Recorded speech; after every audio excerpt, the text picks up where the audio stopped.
Okay, Rockstar, so we're back here on our Omarchy Linux customization machine, and we're going to dive into it tonight. We're going to go really deep. The last video showed you all the Omarchy Linux customizations, and tonight we're going to talk about that. Now, if you watched the other video, you should know that there's a blog post on techheart.life that walks you through all these customizations hand by hand. It lists out all the scripts so you can just copy and paste them. And you can change anything to your own personal needs. However, if you do have private internet access and use an open VPN, home lab VPN, like PyVPN, this could be really plug and play. However, all the meat and potatoes are there so that you can make it your own. So again, we'll link this blog post in this video's description. But tonight what we're going to do is we're really going to dig in to TechHeart's Omarchy Linux customization scripts and see what they entail. So let's move into our .config folder, and most of the stuff is in Omarchy/bin. These are all of our scripts. If I do an ls, we'll see action with shutdown sound. That's like a shutdown script that makes sure the set Windows retro shutdown sound plays in full. Change startup-shutdown sounds .sh. This is how we change all of those sounds. Get right in there to custom menu, change startup or shutdown sounds, and you can pick one.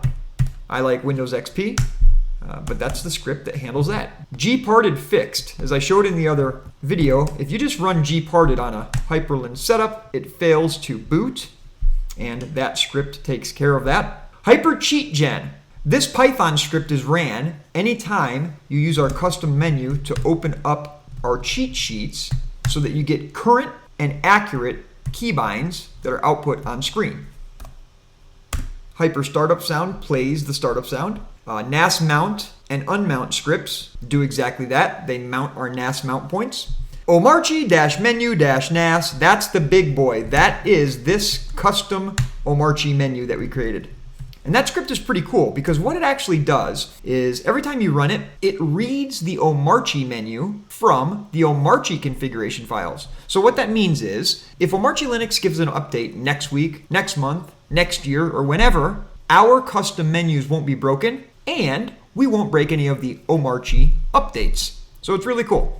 Even after new updates come out, our custom menu will still work, and that's all because of Omarchy menu-nas.sh. The screensaver long and stock modes switch the screensaver modes, and all that means is how fast does Hyperland or Omarchy Linux turn on the screensaver. Show cheat sheet PDF shows the PDF version of our cheat sheet, which I didn't show last time, but you can get it in PDF or text formats, either one.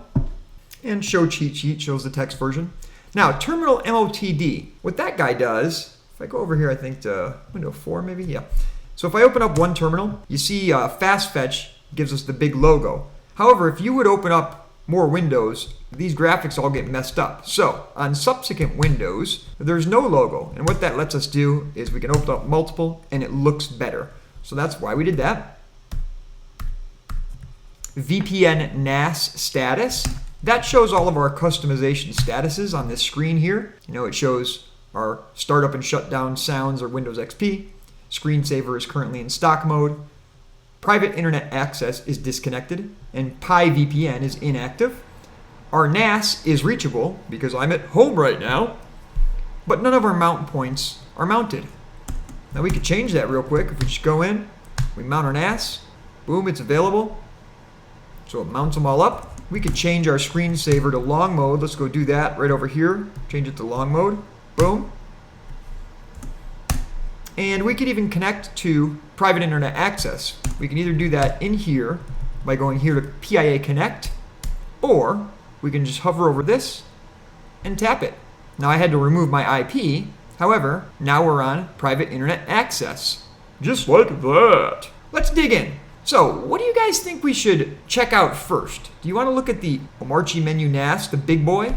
Yeah, let's do that. So, in order to do that, I'm going to go ahead and clear the screen, and let's go ahead and pull up that Omarchy menu-NAS.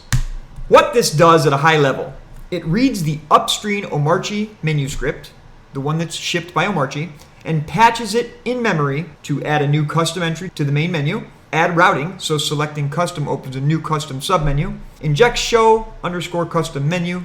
That shows our NAS points, VPN toggles, cheat sheets, etc. And it wraps shutdown and reboot calls so that your shutdown sound wrapper runs first, so that you get your shutdown sounds.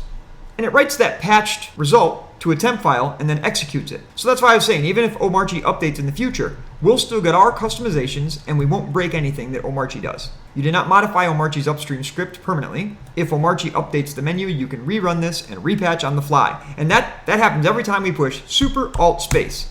Just happened. You can see right here the notification, Omarchy custom menu, the patch was applied. So that happens every time you push that super alt space. You can go down.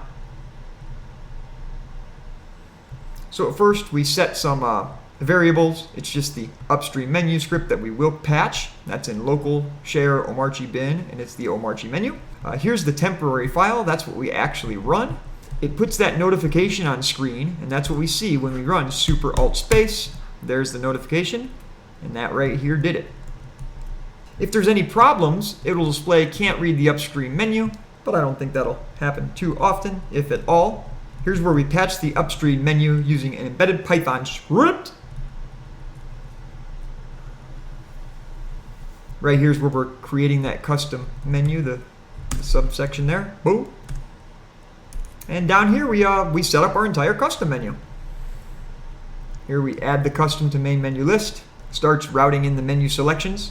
Here are all of our different stuff that we added there. You can see them. These are all the commands that get run, and these point to our other scripts that we'll dig into a little bit. These are all our menu selections. Down here it wraps Omarchy system menu shutdown reboot tokens. Omarchy uses tokens like Omarchy command -shutdown to do a shutdown. We replace those tokens so they go through our action wrapper first, so we get a sound.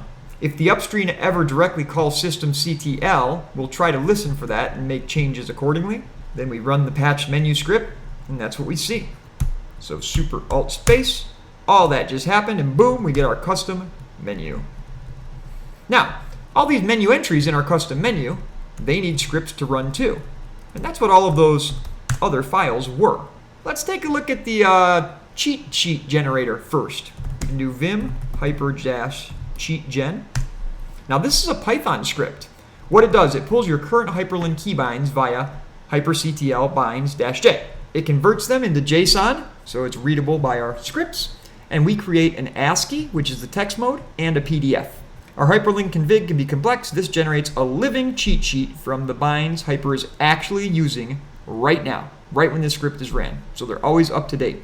It requires hyperctl in the path, but I think that's stock on Omarchy. And for PDF output, it requires report lab. I think on Arch Linux, it's python-report lab. That's all in the blog post that we talked about. All this information's there. So all this script does is it reads the JSON file from hyperctl, and it gives us all of our keybinds on screen in text or a PDF. And again, we can see that right here by going to custom, cheat sheet, text, and Bob's your uncle. There's all of our keybinds. Now it actually reads them every single time. So if you went in and added another keybind and you ran that, you would see the new keybind immediately. We can see the show cheat sheet. This shows the text version. You'll notice too in home/.config/Omarchy cheats, that's where we actually create those keybind files. I can show you those. Generates the ASCII and the PDF. And all that does is it then goes and reads that /Omarchy/cheats text file or PDF file and displays it on the screen. Pretty simple. We can see those cheat files by doing an ls in .config Omarchy/cheats, and there they are. There's the .md file, which is JSON. That's what our script reads. And then there's the PDF and the text. We can see our status screen. Go over here. Here's our customization status screen. Again, it checked for the shutdown and startup sounds. Screensaver mode, our private internet access, which is now connected, our PyVPN, which is inactive, if we can see our home NAS, and if our mount points are there. So, how we do that is with this script. What it does, it shows a quick customization status dashboard in the terminal. All the things that I just mentioned. And the way we do that is we check private internet access with PIA-CTL, which is another prerequisite. If you have private internet access, PIA-CTL is a terminal thing you can download from the AUR. Checks if we're connected to our private NAS IP, and all of our mount points. Basically, it just sets up that customization screen with everything that it needs. Pretty cool. And then it displays it. We just write it right out to the terminal. Bada bing, bada boom, Bob's your uncle, baby. And again, press any key to close, and we get that right here. Boom. That's what this script does, baby. You can see how simple the startup sound is. I mean, it's really nothing. We can do hyper startup sound. Notice that it actually plays startup.mp3. There's a fallback of WinXP startup. However, if we do an ls on .config Omarchy sounds, you can see here's all of our Windows ones, Win 11, Win 2000, Win Vista, Win XP. However, when we run the change startup-shutdown sounds.sh script, we'll copy one set of these to startup.mp3 and shutdown.mp3. So that's all that other script does, is if you select Windows 2000, it copies these two over to startup and shutdown.mp3, or if you select Windows Vista, etc., etc., etc. These scripts could be easily modified to use whatever startup and shutdown sounds you want in your customization. We can look at that gparted fixed.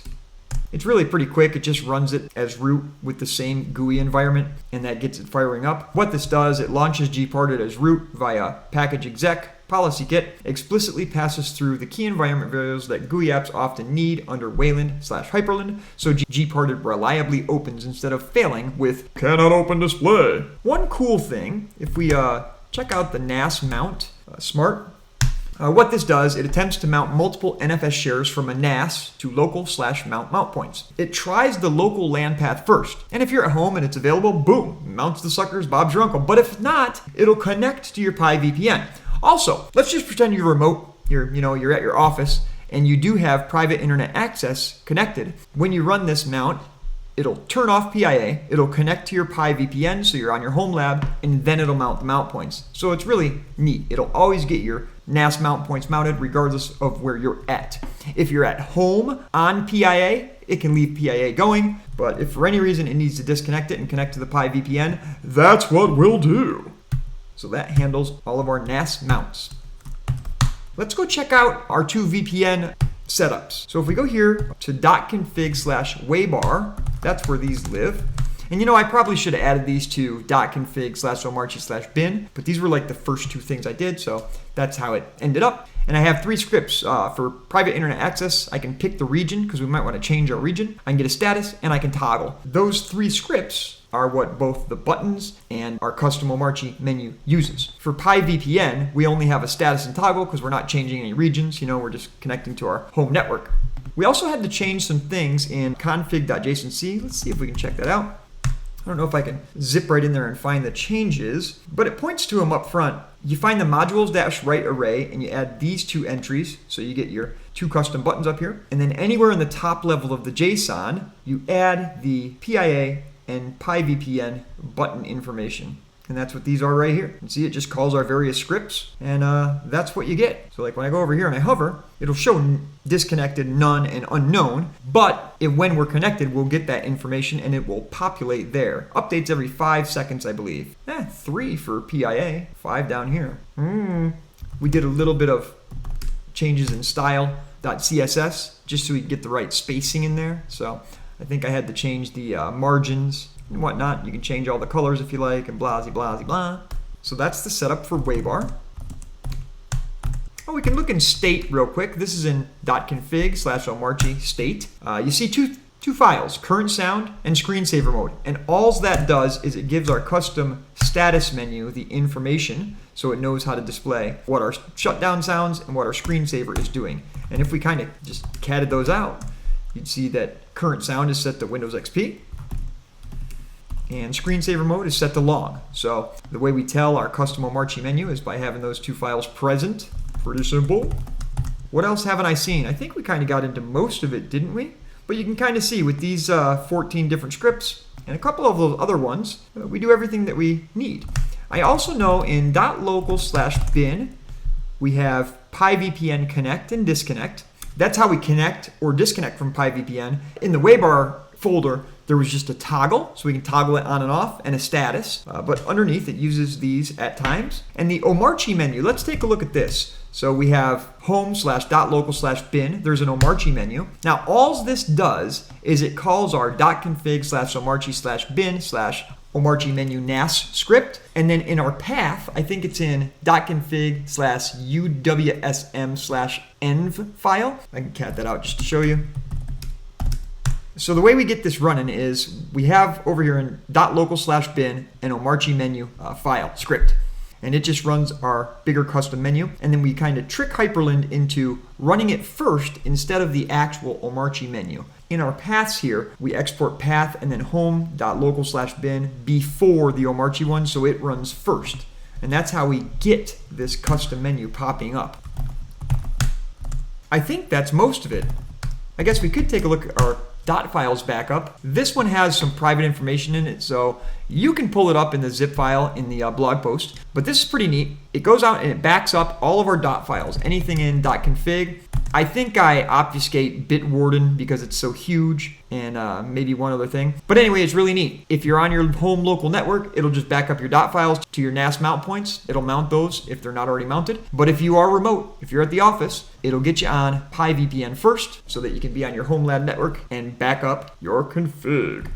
Dude, I think that's pretty much it, you guys. Did this help at all, or was this video stupid? I thought the Omarchy customization video was fun, and I wanted to come over here and touch on this. Again, you can always go to this blog post. It'll be in the video description below, and you can read all about it, and all of the files are here for copy and paste. And yeah, man, this is how I customize my Omarchy Linux. I'm still loving Omarchy, and I hope you are too. And Happy New Year, 2026, suckers! So yeah, for now, it's going to be techheart out. But I hope you guys are enjoying Omarchy. I hope you post below and let me know what you're doing with Omarchy. And until then, techheart out! Go, go, go, go, go, go, go.